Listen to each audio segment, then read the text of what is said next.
Hello everyone. आज हम बात करने वाले हैं लिपिड्स के बारे में, जो कि एक ऐसा बायोमोलिक्यूल है जो बहुत डिफरेंशियल नेचर रखता है अदर ऑर्गेनिक बायोमोलिक्यूल्स के कंपैरिजन में।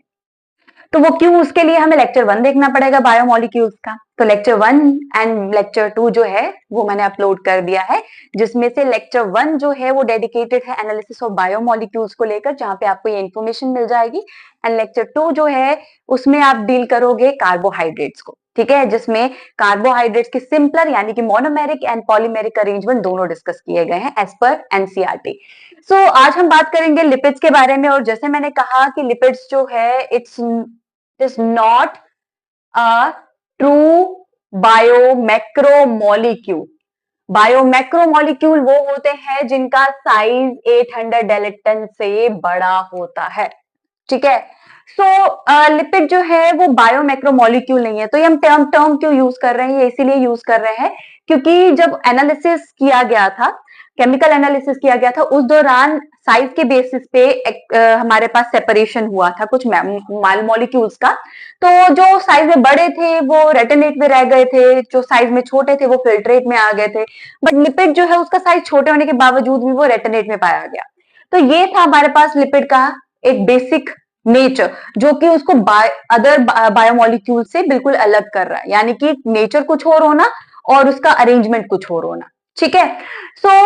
हमारे पास ट्रू बायोमैक्रोमोलिक्यूल इसीलिए नहीं है क्योंकि इसका साइज जो है वो 800 डेल्टन से छोटा है, ठीक है। अगर मैक्रोमोलिक्यूल की कैटेगरी में आना है तो 800 डेल्टन से बड़ा साइज चाहिए। पूरा डिटेल जानना है तो लेक्चर 1 देखेंगे। लेक्चर 1 में पूरा एनालिसिस एक्सप्लेन किया गया है। तो केमिकल एनालिसिस वाला पार्ट वो आपको पूरा एक्सप्लेन करेगा कि लिपिड क्यों अलग है, ठीक है, क्या हुआ था पूरे प्रोसेस के दौरान, तो सब कुछ। 800 डेल्टन से साइज छोटा है। एंड लिपिड का नेचर थोड़ा सा और अलग क्यों है, क्योंकि it is insoluble in water as well. Organic solvents में ये सॉल्युबलाइज हो जाता है, एसीटोन में ये सॉल्युबलाइज हो जाएगा, बट वाटर में नहीं। It is insoluble in water, ठीक है। ये है लिपिड का नेचर, फाइन। अब हम बात करेंगे फर्दर कुछ फीचर्स के बारे में, जिसमें से सबसे पहले मैं डील करूंगी लिपिड्स की क्लासिफिकेशन। 3 पर्टिकुलर क्लासेस है on the basis of the complexity of structure. 3 classes कौन कौन सी हैं? सबसे पहले तो हमारे पास है सिंपल लिपिड्स, ये सबसे सिंपल फॉर्म है। उसके बाद है कंपाउंड लिपिड्स, नाम से ही पता चल रहा है कॉम्बिनेशन थोड़ा सा कॉम्प्लेक्स हो जाएगा। तो कंपाउंड लिपिड्स है। And the last one are derived lipids. Derive lipids, इन तीनों के बारे में थोड़ी थोड़ी इंफॉर्मेशन एनसीईआरटी में दी गई है, तो उसी हिसाब से हम बात करेंगे, ठीक है। और जहां पे सिंप्लीफाई करने की जरूरत है मैं वहां पे एक्सप्लेन करूंगी। तो सबसे पहले मैं सिंपल लिपिड्स की बात करूं तो सिंपल लिपिड्स वो होते हैं जिनमें हमारे पास कॉम्बिनेशन क्या होता है, अल्कोहल प्लस फैटी एसिड्स का। फैटी एसिड्स जिसमें से भी अल्कोहल के बारे में मैं बात करती हूँ, अल्कोहल पे फोकस करती हूँ। अगर ग्लिसरॉल है तो उसे ट्रू लिपिड्स कहा जाएगा, और अदर देन अल्कोहल है तो उसे वैक्सिस कहा जाएगा। तो वैक्सिस और ट्रू लिपिड्स का जो सेग्रीगेशन है वो एनसीईआरटी में नहीं दिया गया है, जस्ट आपके रेफरेंस के लिए मैं यहाँ पे एक्सप्लेन कर रही हूँ। ग्लिसरॉल है तो ट्रू लिपिड्स कहेंगे, और अदर देन ग्लिसरॉल है तो वैक्सिस कहेंगे, ठीक है। This is the classification accordingly. Alcohol के बारे में, ग्लिसरॉल का क्या स्ट्रक्चर है, फैटी एसिड का क्या अरेंजमेंट है, वो सब कुछ डिस्कस करेंगे धीरे धीरे। पर पहले इनके बारे में भी बात कर लेते हैं, ब्रीफ डिस्कशन करते हैं। कंपाउंड लिपिड्स वो होते हैं जिसमें अल्कोहल होता है, मेजरली ग्लिसरॉल आपको देखने को मिलेगा, फैटी एसिड देखने को मिलेगा, प्लस नॉन लिपिड कंपोनेंट भी होता है, कोई नॉन लिपिड कंपोनेंट होगा, जिसकी वजह से ये थोड़ा सा कॉम्प्लेक्स अरेंजमेंट आ जाता है। एंड डिराइव्ड लिपिड्स जो हैं वो होते हैं जिनमें हमारे पास, जो कि डिराइव्ड होते हैं फ्रॉम सिंपल और कंपाउंड लिपिड्स।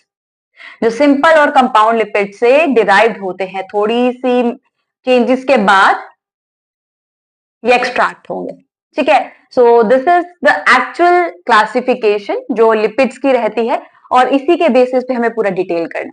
ठीक है, तो सबसे पहले फोकस कर रहे हैं हम किस पे, सिंपल लिपिड्स पे। तो सिंपल लिपिड्स की बात करते हैं, जिसमें से एक्चुअली मैं 2 लिपिड्स के एस्पेक्ट से फोकस करूंगी। ठीक है, तो सिंपल लिपिड्स में हम अल्कोहल में ग्लिसरॉल लेंगे एज अ रेफरेंस और फैटी एसिड्स की बात करेंगे। ठीक है, फिर लिपिड कैसे बनता है वो भी डिस्कस करेंगे। तो सिंपल लिपिड जैसे मैंने कहा, alcohol taking glycerol as a reference plus fatty acids हो गए। ठीक है, सो ग्लिसरॉल सबसे पहला फोकस रहेगा यहाँ पे। सो ग्लिसरॉल का स्ट्रक्चर क्या है, ग्लिसरॉल एनसीईआरटी के अकॉर्डिंग पूरा नेम दिया गया है इसका कि glycerol is called as trihydroxy propane. Trihydroxy propane, so ये सबसे इंपॉर्टेंट नाम है ग्लिसरॉल का, केमिकल नेम है ग्लिसरॉल का। सो अब आप बोलो कि हम केमिकल या केमिस्ट्री यहाँ पे क्यों डील कर रहे हैं, तो बेटा बायोलॉजी जो है, बायोलॉजिकल स्ट्रक्चर जो है, इट्स ऑल केमिस्ट्री। हमारे बॉडी के जितने भी स्ट्रक्चर्स हैं वो सारे केमिकल से बने हैं, चाहे वो सेल हो, सेल का स्ट्रक्चर हो, वाइडर लेवल पे जो हमारे हेयर, नेल्स, डेड पार्ट भी जितने भी बॉडी में है, ऊपर केराटिनाइज टिश्यू है, वो भी इनफैक्ट केमिकल स्ट्रक्चर्स है।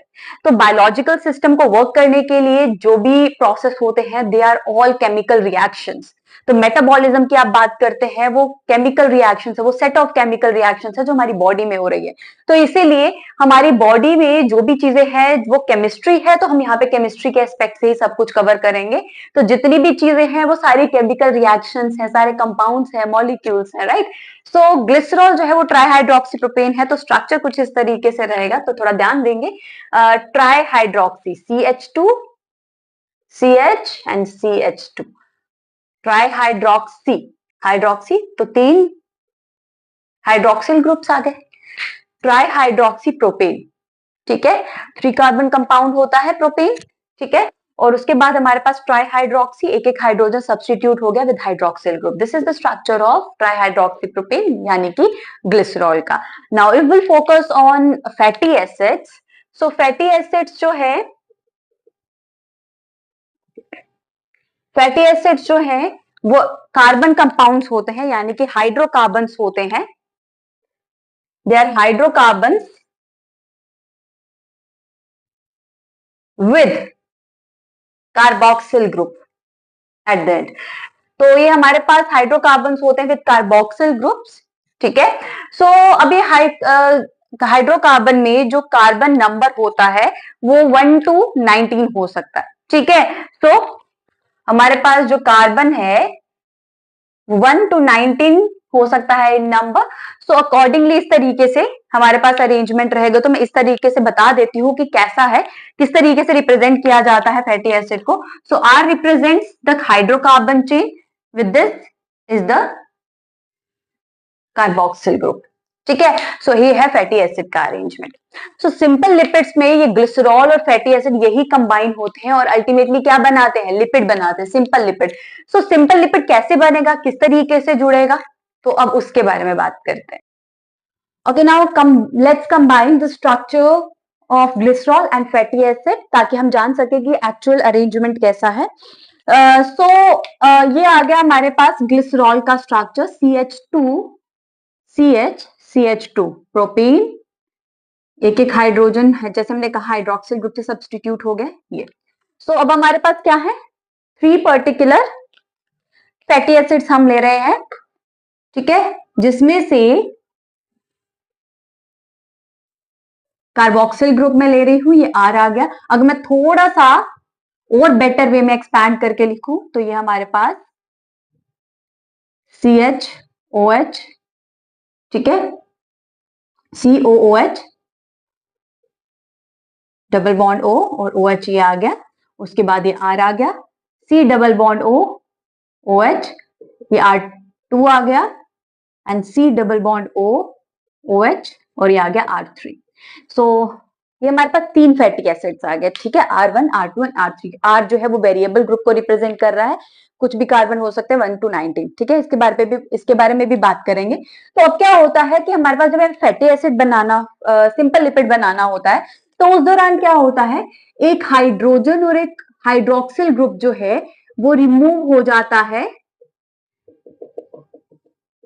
और अल्टीमेटली हमारे पास 3 वाटर मॉलिक्यूल्स रिमूव होते हैं और स्ट्रक्चर कैसा बन जाता है? स्ट्रक्चर बन जाता है कुछ इस तरीके से CH2O, C double bond O, R1, ठीक है, ओ H2O बीच में से निकल गया यहाँ पे, ठीक है, CHO, C double bond O, R2, CH2O, C double bond O, R3. So this is the structure of simple lipid. तो अपन हम इसके केस में क्या कर रहे हैं, हमारे पास ग्लिसरॉल के पास 3 पोजीशंस हैं। अब डिपेंड करता है कि तीनों पोजीशन पे फैटी एसिड है या 1 या 2 पोजीशन पे है। अब यहाँ पे हमने जो डायग्राम बनाया है उसमें तीनों पोजीशन पे फैटी एसिड जुड़ा है, तो दिस स्ट्रक्चर इज ट्राइग्लिसराइड। तो ट्राइग्लिसराइड में 3 वाटर मॉलिक्यूल्स रिमूव होते हैं और अल्टीमेटली सिंपल लिपिड बनता है। सो हमारे पास अगर 2 जगह हमारे पास फैटी एसिड जुड़ते, एक जगह OH ही रहता है यहाँ पे, तो हमारे पास एक डाइग्लिसराइड था। अगर सिंगल पोजीशन पे फैटी एसिड जुड़ता तो मोनोग्लिसराइड था। तो इस तरीके से नाम होते हैं। अब आप एक बोलो कि हमारे पास कार्बोहाइड्रेट के केस में बॉन्ड का नेम था ग्लाइकोसिडिक बॉन्ड, तो इसके केस में नहीं है क्या? ठीक है, सो इसके केस में भी बॉन्ड का नाम है। तो हमारे पास जो बॉन्ड का नाम रहता है यहाँ पे वो है ईस्टर बॉन्ड। ईस्टर बॉन्ड जो है वो भी डिहाइड्रेशन सिंथेसिस से बना। आप देख रहे हो यहाँ पे ट्राइग्लिसराइड की फॉर्मेशन के केस में 3 वाटर मॉलिक्यूल 3 पोजीशन से निकले हैं। डाइग्लिसराइड के केस में 2 होंगे, मोनोग्लिसराइड के केस में 1 वाटर मॉलिक्यूल रिमूव होगा। सो इस तरीके से डिहाइड्रेशन सिंथेसिस की हेल्प से ही ईस्टर बॉन्ड की फॉर्मेशन होती है यहाँ पे, ठीक है। सो अब आप बोलो कि यहाँ पे हम वेरिएबल ग्रुप की बात कर रहे हैं, तो फैटी एसिड जो है वो किस तरीके का स्ट्रक्चर होता है, तो इसके लिए हम बात करेंगे अगेन फैटी एसिड की क्लासिफिकेशन के बारे में कि फैटी एसिड जो है वो उसका क्लासिफिकेशन क्या है, किस किस तरीके से हमारे पास फैटी एसिड्स होते हैं और क्या क्या नेचर होता है उनका। So we have 2 particular classes of fatty acids, ठीक है। सो 2 क्लासेस हैं फैटी एसिड्स की, जिसमें से the one is saturated fatty acid. तो मतलब हमारे पास R1, R2, R3 जो है उसमें सेम फैटी एसिड भी हो सकता है, डिफरेंट भी हो सकता है, इसका भी ध्यान रखेंगे। तो सैचुरेटेड फैटी एसिड्स होते हैं और दूसरी कैटेगरी है अनसैचुरेटेड फैटी एसिड्स की। सैचुरेटेड फैटी एसिड जो पूरे सैचुरेट हो गए हैं, उनके पास जगह नहीं है, ठीक है। तो कैसे एक्सप्लेन करेंगे, तो सैचुरेटेड फैटी एसिड वो फैटी एसिड्स होते हैं जिनमें सिर्फ सिंगल बॉन्ड होते हैं। They have only single bond, no double bond, ठीक है। तो जैसे कि एग्जाम्पल जो एनसीईआरटी ने दी है उसके बारे में बात करते हैं। तो हमारे पास पैल्मिटिक एसिड है। पैल्मिटिक एसिड जो है वो 16 कार्बन कंपाउंड है, ठीक है, जिसमें से हमारे पास इस तरीके से स्ट्रक्चर रहेगा। एनसीईआरटी ने पूरा एक्सप्लेन किया है, CH214 COOH। तो कार्बोक्सिल ग्रुप को मिला के 16 है, कार्बोक्सिल ग्रुप के बिना 15 कार्बन है। क्वेश्चन किस तरीके से पूछा जा रहा है उसका ध्यान रखना है। अगर आपको फैटी एसिड में कार्बन का नंबर पूछा जा रहा है तो पूछा गया है कि कार्बोक्सिल ग्रुप को इंक्लूड करके कितने कार्बन है या एक्सक्लूड करके कितने कार्बन है, उस चीज का आपको ध्यान रखना है, ठीक है। So this is about the saturated fatty acids. And unsaturated fatty acids वो होते हैं जिसमें हमारे पास 1 और मोर डबल बॉन्ड्स होते हैं, जिसकी वजह से हमारे पास ये अनसैचुरेटेड फैटी एसिड जो है ये क्या होते हैं, हमारे पास सॉलिड की फॉर्म में होते हैं। रूम टेम्परेचर पे हमारे पास सॉलिड की फॉर्म में होते हैं। अगर इनको हीट करोगे तो ये लिक्विडिफाई हो जाएंगे, यानी कि इनके बॉन्ड्स ब्रेक होंगे और सिंगल बॉन्ड क्रिएट हो जाएंगे, ठीक है। तो अदरवाइज ये लिक्विड होते हैं, तो इनको ऑयल्स कहा जाता है। They are called as oils, ठीक है। और इसमें एग्जाम्पल है हमारे पास बहुत अच्छी एक 20 कार्बन कंपाउंड की, that is arachidonic acid. Arachidonic acid with 20 carbons, ठीक है। So this is about the simple lipid, जिसमें हमने ग्लिसरॉल का स्ट्रक्चर किया, फैटी एसिड का स्ट्रक्चर, उसकी क्लासेस की और अल्टीमेटली बात की थी हमने कि किस तरीके से कंबाइन होकर सिंपल लिपिड्स की फॉर्मेशन करते हैं। Now will talk about the compound lipids और डिराइव लिपिड्स।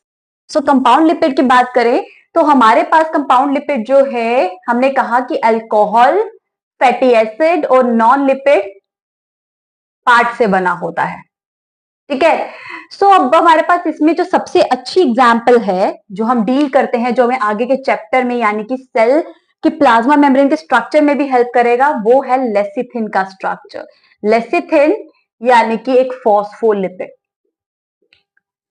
फॉस्फोलिपिड नाम से ही पता चल रहा है, फॉस्फेट ग्रुप आ गया है ना। So extra non lipid part है CH2OCOR1।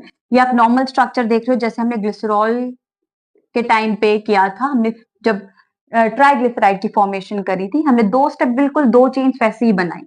Now the third position which is the main position, जहां पे क्या होता है, फॉस्फेट ग्रुप होता है जो कि अल्टीमेटली इस पर्टिकुलर चेन को क्या बना देता है, नॉन लिपिड नेचर का, यानी कि लिपिड पार्ट को वाटर पसंद नहीं है, लेकिन इस पर्टिकुलर चेन में नॉन लिपिड पार्ट होने की वजह से ये चेन जो है वो वाटर को पसंद करता है, ये दो चेन्स वाटर को पसंद नहीं करती क्योंकि ये दोनों लिपिड नेचर की।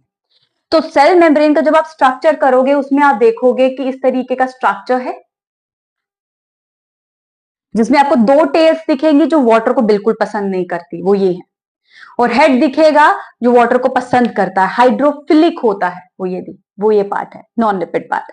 सो इस स्ट्रक्चर को डील करते हैं नेक्स्ट चैप्टर में, प्लाज्मा मेम्ब्रेन के स्ट्रक्चर में। तब तक बात करते हैं डिराइव्ड लिपिड्स की। सो डिराइव्ड लिपिड्स, स्टार्टिंग में हमने बात की कि वो लिपिड्स होते हैं जो कि डिराइव्ड होते हैं सिंपल और कंपाउंड लिपिड से। So they are derived from simple और कंपाउंड लिपिड्स। तो इसमें आप जो एग्जाम्पल डील करोगे वो एक स्टीरॉइड की करोगे, स्टीरॉइड में भी स्पेसिफिकली अल्कोहलिक स्टीरॉइड की, दैट इज कोलेस्टेरॉल। कोलेस्ट्रॉल की बात करेंगे तो स्ट्रक्चर एनसीईआरटी ने पूरा एक्सप्लेन किया है, तो हम स्ट्रक्चर बनाएंगे। सो इस तरीके से 4 रिंग के साथ ये स्ट्रक्चर होता है, 4 हेटेरोसाइक्लिक रिंग्स रहती हैं। First ring, second ring, this one is the third ring, अब ये आ गई फिफ्थ रिंग, फोर्थ रिंग। ठीक है, सो ये आ गई 4 रिंग, और क्योंकि हम अल्कोहलिक स्टेरॉइड की बात कर रहे हैं तो ये आ गया अल्कोहलिक ग्रुप स्पेसिफिकली, राइट। अब इसमें हमारे पास क्या होता है कि हर एक स्टेरॉइड में इस तरीके की हेटेरोसाइक्लिक रिंग्स होती हैं 4।